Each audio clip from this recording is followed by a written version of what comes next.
128 বছর পর অলিম্পিকে ফিরতে যাচ্ছে ক্রিকেট। 1900 সালের পরে 2028 সালে লস অ্যাঞ্জেলেস অলিম্পিকে আবারও ফিরতে যাচ্ছে ক্রিকেটের রোমাঞ্চ। বুধবার অলিম্পিকের ক্রিকেট ফেরার বিষয়টি নিশ্চিত করেছেন ইন্টারন্যাশনাল অলিম্পিক কমিটি আইওসি। লস অ্যাঞ্জেলেসে ছেলে ও মেয়েদের টি-20 ইভেন্টে 6টি করে দল অংশ নেবে। যদিও এই 6 দল কিসের ভিত্তিতে নির্বাচন করা হবে তা এখনও নিশ্চিত নয়।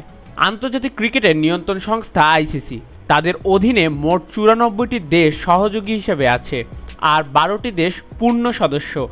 আর সহযোগী সব দেশেরই টি-20 খেলার যোগ্যতা রয়েছে। আন্তর্জাতিক ক্রিকেটের ব্যস্ত সূচির কারণে অলিম্পিকের বাছাই পর্ব আয়োজন করাও বেশ কঠিন। তাই হয়তো র্যাঙ্কিংয়ের হিসেবেই শীর্ষ 6 দলকে খেলার সুযোগ দেওয়া হবে অলিম্পিকে। এমনটা হলে কপাল পুড়তে পারে বাংলাদেশ ও পাকিস্তানের মতো দলগুলোর, কারণ বর্তমান র্যাঙ্কিং অনুযায়ী শীর্ষ 6-এ নেই বাংলাদেশ ও পাকিস্তানের নারী কিংবা পুরুষ দল। ছেলে ও মেয়েদের টি-20 র্যাঙ্কিংয়ে বাংলাদেশের অবস্থান 9-এ, আর পাকিস্তানের ছেলেরা টি-20 র্যাঙ্কিংয়ে 7-এ আর মেয়েরা 8-এ।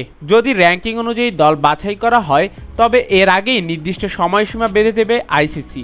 সেক্ষেত্রে এই সময়ের মধ্যেই র্যাঙ্কিংয়ের 6-এর মধ্যে থাকলেই কেবল অলিম্পিকে অংশ নিতে পারবে দলগুলো।